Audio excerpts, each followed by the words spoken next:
glória a Deus, aleluia.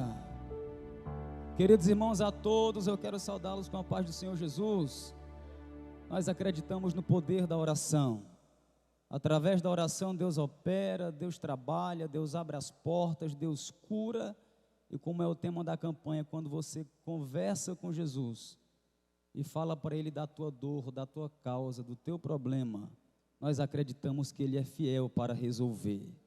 Jesus está aqui nessa noite. Eu não tenho nenhuma sombra de dúvidas de que Ele já está entrando na tua causa e está trabalhando ao teu favor. Amém? Queridos irmãos, junto comigo, abra a sua Bíblia no Evangelho de Lucas. Eu quero ser bem breve, bem dinâmico. Daqui a pouco ainda estaremos orando mais um pouco. Então eu quero ser bem objetivo com a oportunidade que me foi confiada. Enquanto os irmãos localizam o texto sagrado, eu quero ser grato a Deus pela oportunidade que Ele nos concede de mais uma vez participarmos desse momento de comunhão nele e mais uma vez com a oportunidade de fazer menção de sua palavra. Nem nos meus melhores sonhos, vindo de onde eu vim, do lugar que eu pertenço, eu imaginei um dia estar aqui nesse púlpito, nesse altar, com a oportunidade de fazer menção da palavra de Deus. Eu sou fruto de uma promessa de Deus que a cada dia tem se cumprido sobre a minha vida e sobre a vida da minha esposa. Eu louvo a Jesus por essa oportunidade. Deus abençoe também o nosso pastor Adriano, que nos confiou esta oportunidade. Eu serei e sou eternamente grato a Deus pela vida do seu servo, que tem acreditado, não só em mim, mas nos demais obreiros, que sempre ele abre aqui oportunidade para que os irmãos possam estar compartilhando a palavra de Deus. Muito obrigado, pastor Adriano? Deus abençoe poderosamente. Evangelho de Lucas, capítulo de número 1. Vamos ler aqui apenas o versículo de número 6 e o versículo de número 7. Deus abençoe também a minha esposa, Maline, uma bênção de Deus na minha vida, sempre comigo, do meu lado, vencendo aqui os desafios que nos é proposto, Amo você, meu bem. Gente, eu não poderia aqui me utilizar dessa oportunidade e não agradecer a Deus pela vida de dois homens de Deus, que na pessoa deles eu quero também ser grato a Deus pela vida de todos os obreiros, nossos companheiros que estão aqui, mas eu sou muito, muito grato a Deus pela vida do pastor Sérgio Travasso e pela vida do pastor Manuel da Guia. Desde quando eu cheguei aqui em Camboriú, esses dois homens de Deus têm sido pilares, base para a minha vida aqui neste lugar, para o meu ministério, conselheiros, orientadores, e eu sou muito grato a Deus pela vida de vocês, pastor? Deus abençoe. Em vocês eu sou grato a Deus pela vida de todos os demais companheiros. Amém? Gente, versículo de número 6, que diz assim, capítulo 1, verso 6, todos acharam? Digo amém? Diz assim: e ambos eram justos diante de Deus, e andavam sem culpa em todos os seus mandamentos e ordenanças do Senhor, e eram irrepreensíveis, e eles não tinham filho, porque Isabel era estéril, e ambos eram avançados em idade. Amém? Toma seu assento, glorificando a Jesus. Queridos irmãos, para ganharmos tempo, até porque os irmãos conhecem bem o texto, conhecem bem a história, eu não vou me ater aqui a informações de introdução sobre este livro, mas eu quero compartilhar com os irmãos algumas verdades espirituais que Deus compartilhava com o meu coração essa tarde, enquanto eu pedia a Deus uma palavra direcionada para compartilhar com os irmãos essa noite. E esse versículo é interessante porque o evangelista Lucas aqui vai abordar as qualidades ou as características que tanto Isabel como Zacarias possuíam em Deus. Os irmãos sabem bem que eles viviam diante de um dilema, diante de uma grande deficiência, uma dificuldade, porque o texto diz que ela era estéril e ainda eram avançados em idade e ela não podia gerar, não podia ter filho. Dentro da cultura judaica, nessa época, e para este povo, não poder ser mãe, não poder gerar, era motivo de vergonha. Na verdade, era até considerado uma maldição sobre as mulheres daquela época. E o pior pelo fato de Zacarias ser um sacerdote. Os irmãos sabem que o ministério sacerdotal ele é diferente do ministério profético. Ele é uma espécie de herança. Se eu sou sacerdote, o meu filho vai ser sacerdote, o meu neto vai ser sacerdote, o bisneto vai ser sacerdote, e assim sucessivamente. Então, todo sacerdote ele tinha por obrigação gerar, ter filho, para que seu filho, a sua geração, desse continuidade ao seu ministério. Então, nós vemos aqui um casal diante de uma impossibilidade, de uma deficiência, e durante muitos anos, eles oravam a Deus à espera de um milagre, de uma intervenção divina. E o que me chama a atenção, que é a primeira verdade que eu quero aqui compartilhar com os irmãos, era a conduta desse casal diante da comunidade cristã e diante de Deus. O versículo de número 6 diz que eles eram justos, eles andavam sem culpa, eles obedeciam às ordenanças do Senhor e eles eram irrepreensíveis. O que me chama a atenção, pastor Adriano, é que diante da sua impossibilidade, diante do seu problema, diante da sua adversidade, tanto Isabel como Zacarias não mudaram quem eles eram em Deus. Eles permaneceram fiéis, permaneceram obedientes e permaneceram irrepreensíveis. Nós vivemos um tempo, uma época de uma geração de que inúmeras pessoas mudam a sua identidade, mudam as suas características, mudam a sua essência de acordo com o momento que está vivendo, de acordo com o momento que está atravessando. Mas esse casal me ensina aqui, que independente do meu momento, independente do momento que eu estou vivendo, atravessando, o vale que eu estou atravessando, eu tenho poder em Deus de permanecer autêntico, de permanecer fiel e de preservar minhas características no Senhor. A palavra que Deus está compartilhando com o teu coração e com o meu nessa noite é que independente do teu momento, que independente do teu vale, que independente do teu deserto, permaneça fiel a Deus, permaneça com a sua conduta ilibada, mantenha o teu testemunho, porque o teu comportamento em Deus vai atrair a manifestação do teu milagre sobre a tua vida. O problema chegou, o vale chegou, o deserto chegou, mas eles permaneceram fiéis. Quer um conselho?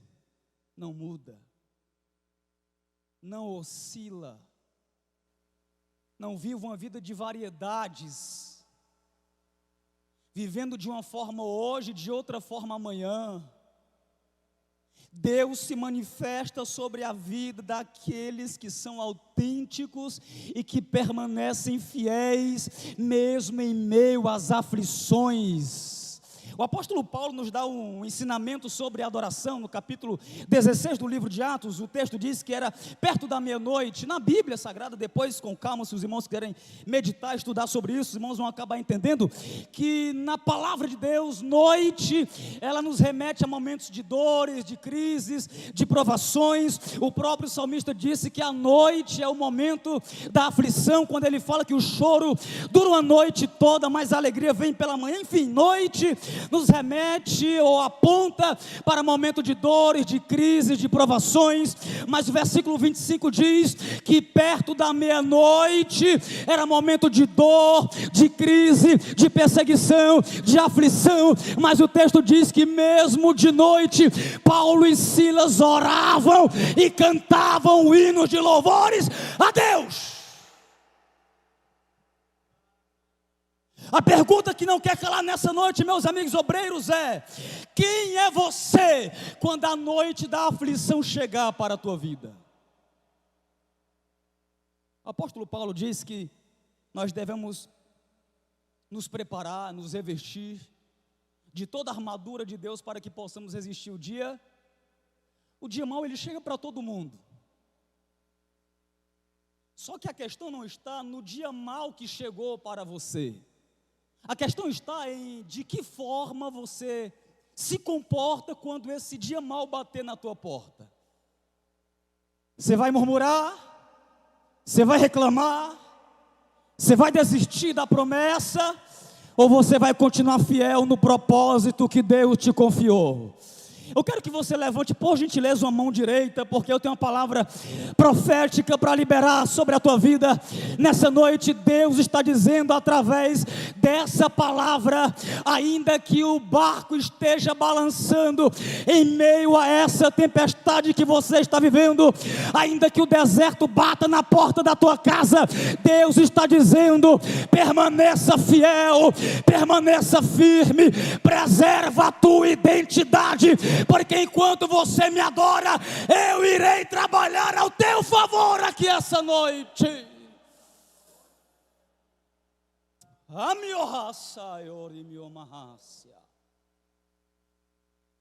Interessante, pastor Sérgio, os irmãos que estão aqui vão concordar comigo, os irmãos que nos ouvem vão concordar comigo, que uma coisa é você passar pelo vale, irmãos, uma coisa é você passar pela prova e Deus falar com você. Coisa boa é ouvir a voz de Deus. Deus fortalece, Deus renova, Deus restaura, Deus vivifica. Você pode chegar aqui no maior vale da tua vida, mas se Deus falar contigo, você sai renovado. Mas eu preciso lembrar para os irmãos que dentro desse contexto aqui, Judá vivia um período de silêncio de Deus. Há aproximadamente 4 séculos Deus estava em silêncio. Deus estava calado. Porque Deus é assim, Ele não fala quando você quer. Ele não fala quando eu quero, Ele fala quando Ele é no mínimo intrigante. É no mínimo contraditório, quando nós vemos algumas figuras por aí afora falando sobre a voz de Deus. Vinha junto comigo que daqui a pouco Deus vai falar, vinha junto comigo que daqui a pouco Deus vai revelar, Deus vai fazer isso, Deus vai falar. Como se a voz de Deus estivesse limitada às minhas vontades. Não é quando eu quero, Ele fala quando Ele quer. Zacarias e Isabel estavam no vale, na prova, na dificuldade, e mesmo sem ouvir a voz de Deus, só quem já viveu o silêncio, o pastor Manuel, sabe como dói. O silêncio de Deus, ele machuca. O silêncio de Deus, ele maltrata. A gente chega até a pensar que Deus nos abandonou, que Deus nos esqueceu. Mas esse casal me ensina lições poderosas acerca da adoração e da fidelidade no Senhor.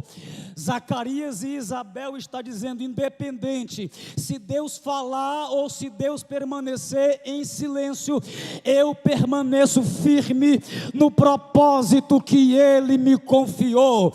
Talvez alguém chegou aqui nessa noite vivendo esse silêncio de Deus. Talvez há alguns meses ou alguns anos Deus não se revela para você de uma forma profunda, mas nessa noite a palavra está dizendo: permaneça firme no propósito, permaneça fiel, porque Deus pode até estar em silêncio, mas eu cresci na igreja ouvindo alguém falar, pastor Adriano, que todas as vezes que Deus está em silêncio, é porque Ele está trabalhando, Ele está trabalhando, Ele está trabalhando. Até o silêncio de Deus é resposta para a tua vida essa noite. E detalhe, o texto diz que ele, segundo a ordem da sua turma, exercia o sacerdócio. Eu acho lindo isso aqui, meus amigos obreiros, porque ele já era avançado de idade, passou a vida toda esperando da parte de Deus um milagre, não aconteceu. Ele tinha todos os motivos para dizer: vou aposentar, jubilar, já fiz o que tinha de fazer, já me dediquei, já entreguei a minha vida a serviço da obra, então agora eu vou descansar. Só que o texto diz que ele estava em exercício, e enquanto ele está em exercício, Deus se manifesta através do anjo. Pastor Sérgio, eu nunca vi Deus aparecer para crente parado. Quer ver Deus aparecer? Quer ver Deus se manifestar? Quer ver Deus iniciar o milagre sobre a tua vida? Faz alguma coisa, se movimenta. Tem gente que está estacionado, tem gente que está parado, tem gente que parou no tempo, e Deus está dizendo para alguém nessa noite: se levanta, porque tu sabe da obra que eu tenho sobre a tua vida. Se levanta, porque tu sabe qual foi a ferramenta que eu coloquei nas tuas mãos. Se levanta, porque existe uma obra para ser feita, existe uma obra para ser realizada, e você não pode parar.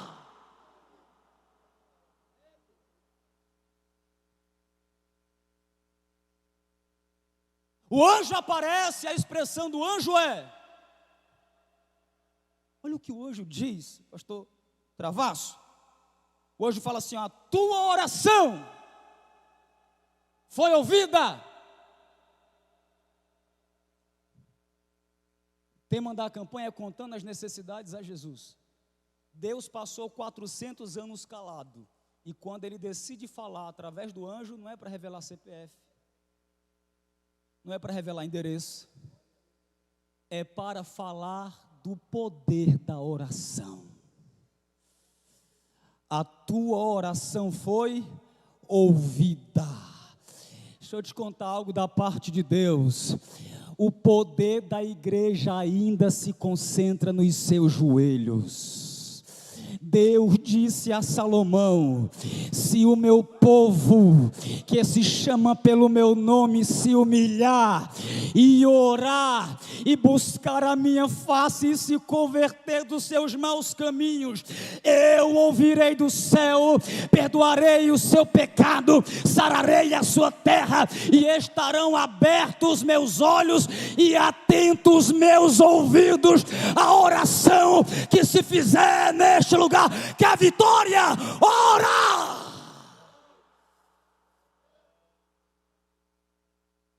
Moody dizia: quando o homem trabalha, ele apenas trabalha, mas quando o homem ora, Deus trabalha. Quando o homem ora, Deus trabalha. Lutero dizia: é inválido para mim um dia que eu não passo 2 horas sem orar. A vitória da igreja ainda está através do poder da oração.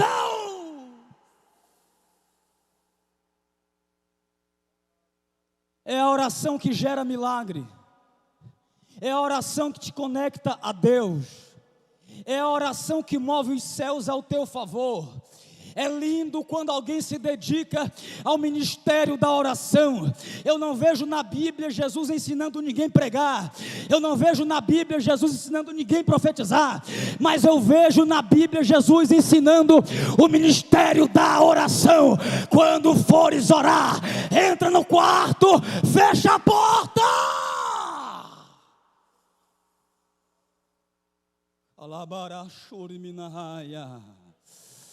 Repita comigo: o segredo ainda é a oração.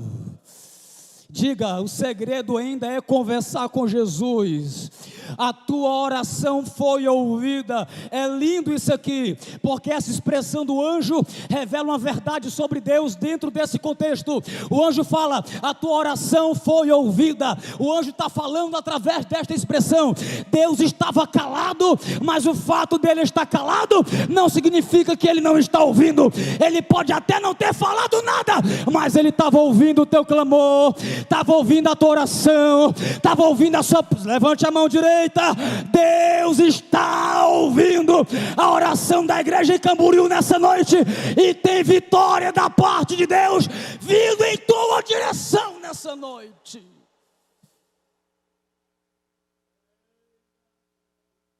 Eu encerro aqui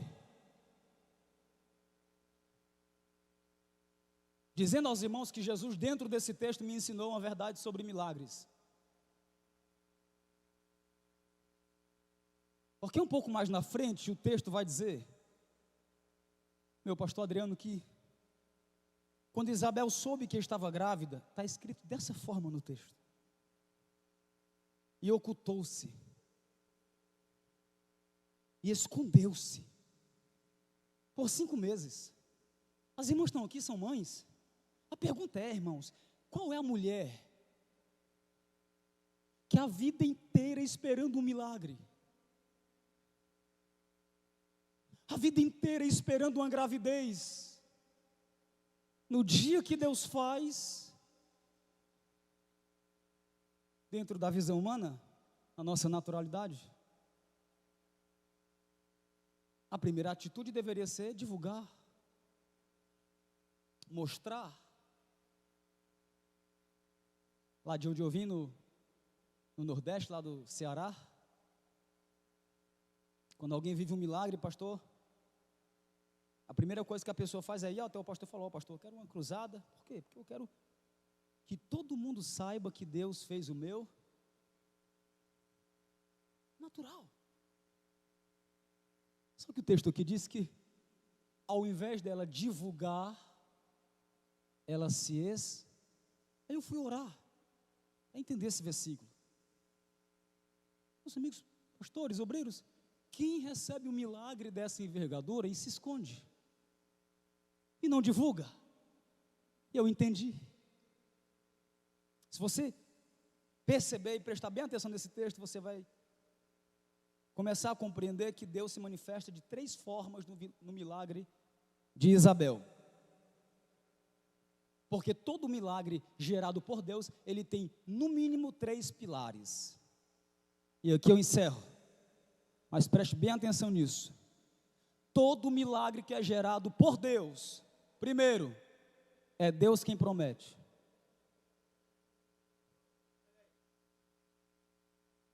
Segundo, é Ele que gera. É Ele que promete e é Ele que faz. Terceiro, é Ele quem divulga. Eu vou repetir. Todo milagre gerado por Deus, é Ele que promete, é Ele que gera e Ele se encarrega de divulgar. Quer ver uma coisa? Ele prometeu para Zacarias, ele cumpriu em Isabel e ele divulgou para Maria lá nas montanhas. O anjo diz para Maria: tu vai gerar. Ela pergunta: como se dará essas coisas? Aí o anjo fala: fica tranquila, lembra da tua prima Isabel, que era estéril? Pois é, já está no 6º mês de gestação, porque para Deus não haverá impossível em todas as suas promessas. Olha para esse crente que está aí do teu lado, fala para ela, fala para ele: o teu milagre vai virar notícia e quem vai divulgar é Deus. Oh glória! Fica de pé dando glória a Deus. Fica de pé dando aleluia. O teu milagre vai virar notícia. Olha para mim, você não vai precisar mostrar nada para ninguém.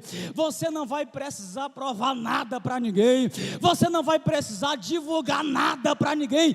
E detalhe, oh glória, eu preciso falar essa. O anjo falou para Zacarias: o teu milagre vai acontecer. Só que tem um porém, Zacarias: tu vai ficar mudo, tu vai ficar em silêncio. Tem gente, pastor Adriano, que só começa a viver milagre depois que fecha a boca, porque tem gente que fala demais, tem gente que fala demais, e Deus está dizendo para alguém aqui nessa noite: nem que seja necessário eu te calar, eu te silenciar, eu farei uma obra na tua vida, para que o teu milagre comece a ser gerado. Enquanto Zacarias estava em silêncio, Deus estava trabalhando. Fica tranquila, minha irmã, nessa noite a tua ferramenta será o silêncio. Deus está no controle e Ele vai fazer um milagre sobre a tua vida. Vamos orar? Vamos orar? Mas eu quero que você repita essa frase comigo. Diga assim: o meu milagre vai virar notícia e quem vai divulgar é Deus. Você crê que tem milagre aqui nessa noite? Posso orar? Eu quero orar com a autorização do pastor junto com os irmãos. Fecha teus olhos. Senhor, nós estamos diante da campanha na quinta da vitória, e o tema da campanha é relacionado a conversarmos contigo.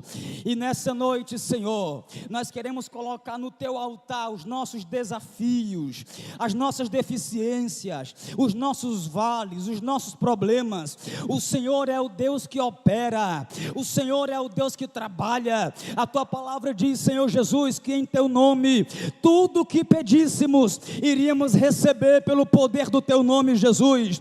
Nessa noite tem pessoas aqui que precisam de uma providência, que precisam de uma cura, que precisam de um milagre. Visita, Senhor, a saúde da minha irmã, a saúde do meu irmão, a família dele, a família dela, a casa, o ministério, Deus, todas as áreas da nossa vida, que nessa noite nós possamos receber uma porção da tua glória, uma porção do teu poder, e possamos sair daqui convictos, ó Pai, que o milagre está sendo gerado e que ele vai nascer, o milagre vai nascer e o teu nome será glorificado sobre a nossa vida.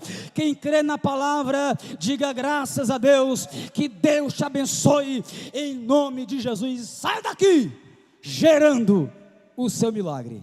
Amém? Deus abençoe.